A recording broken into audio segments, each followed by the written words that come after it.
Assalamualaikum warahmatullahi wabarakatuh. Yang terhormat Bapak Dr. Ucuk Darussalam STMT selaku dosen pengampu mata kuliah Bisnis Intelijen. Perkenalkan, nama saya M. Hasbi. Pada kesempatan kali ini saya akan mempresentasikan proyek ujian akhir semester saya mengenai perancangan penerapan bisnis intelijen berbasis AI dengan studi kasus lanjutan dari UTS sebelumnya, yaitu UMKM Restoran Padang Modern Minang Maimbau. Menjawab yang poin pertama, mari kita ingat kembali model bisnis Minang Maimbau sebagai F&B modern. Restoran ini beroperasi secara omni-channel. Pelanggan bisa memesan lewat 3 jalur: makan di tempat atau dine-in, aplikasi web dan aplikasi web resmi, dan platform ojek online seperti GoFood atau Grab. Kunci utamanya adalah seluruh transaksi dari ketiga kanal ini bermuara pada satu sistem pos integrasi yang menjadi single source of truth-nya. Data inilah yang akan kita lebih lanjut menggunakan AI.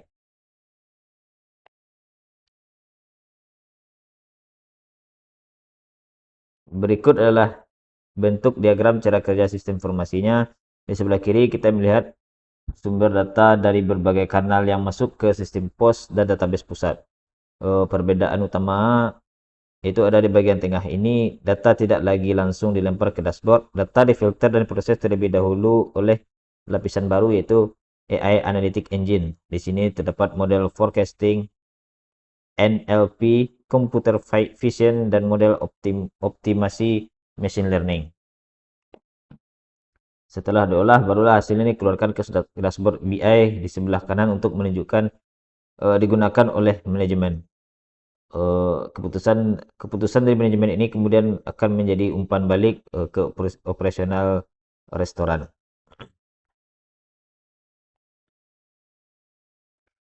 Selanjutnya,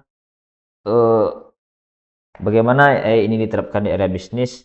Yang pertama, yang A, di area transaksi, kita menerapkan recommender system untuk memberikan saran menu tambahan kepada pelanggan agar nilai belanjanya naik atau cross selling. Kita juga menggunakan dynamic pricing untuk otomatis memberikan promo pada saat jam sepi, serta mendeteksi fraud atau anomali pembayaran di kasir secara real time. Bagian B-nya itu di area produksi dapur. AI berperan sangat vital untuk menekan food waste. Kita menggunakan demand forecasting dengan algoritma XGBoost untuk memprediksi butuh masak berapa porsi jam ini. Selain itu, kita memasang kamera computer vision sebagai quality control otomatis untuk memastikan porsi dan bentuk hidangan sesuai standar sebelum disajikan. Lanjut ke area 2, area berikutnya, yang bagian C di area distribusi. Machine learning digunakan untuk memprediksi ETA atau estimasi waktu tiba pesanan dengan akurasi tinggi karena memperhitungkan kemacetan live. AI juga mengatur optimasi rute kurir agar pengirimannya lebih cepat dan efisien. Pada bagian D di area layanan konsumen atau CRM, kita mengintegrasikan NLP atau Natural Language Processing untuk menganalisis sentimen ulasan pelanggan, apakah mereka puas atau kecewa secara otomatis. Kita juga menggunakan chatbot cerdas untuk membalas pertanyaan pelanggan serta sistem deteksi dini bagi pelanggan yang berisiko tidak kembali lagi. Atau prediksi CAM. Masuk ke poin soal yang berikutnya, yaitu rancangan visualisasi informasinya. Konsep utama yang saya suka adalah mengubah dashboard yang sekadar menampilkan data historis menjadi dashboard yang bisa bercerita atau prediktif dan preskriptif. Seperti yang terlihat di diagram ini, model-model AI yang sudah bekerja tadi akan disalurkan ke sebuah model bernama NLG, Natural Language Generation. Ini bertugas menerjemahkan angka-angka dari grafik rumit dari AI menjadi kalimat ringkasan berbahasa manusia yang mudah dipahami oleh manajemen restoran. Berikut adalah penyebaran konsep modulnya jika dilihat oleh pengguna. Pada self forecast, tidak hanya garis tren masa lalu, tapi ada pita prediksi untuk proyeksi penjualan hingga 7 hari ke depan. pada inventory, dan QC lampu indikator stok digabung dengan angka skor QC dari computer vision tadi.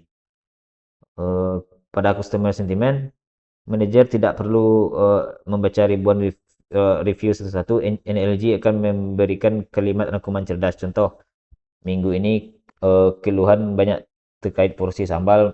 Sistem merekomendasikan penambahan porsi dari standarnya. Sistem ini langsung memberikan alert dan rekomendasi aksi nyata. Mengapa visualisasi AI ini lebih unggul? Pertama, akurasi prediktifnya terukur, bukan hanya berdasarkan insting atau tebakan manajer. Yang kedua, otomatisasi. Tugas menghitung peramalan stok berjalan sendiri, menghemat waktu manajemen. Ketiga, AI mampu mengintegrasikan variabel eksternal secara otomatis, seperti data cuaca hari ini atau jadwal hari libur nasional, yang mana sangat sulit jika dihitung manual oleh manusia. Yang keempat, sifatnya transparan, sehingga membangun kepercayaan trust bagi manajer untuk mengeksekusi rekomendasi AI.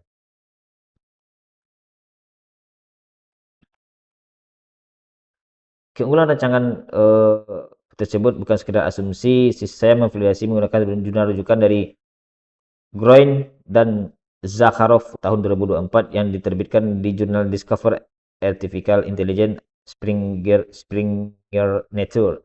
Jurnal ini spesifik meneliti pengenalan peramalan penjualan berbasis AI pada outlet F&B skala menengah yang karakteristiknya persis seperti Minang Mainbao.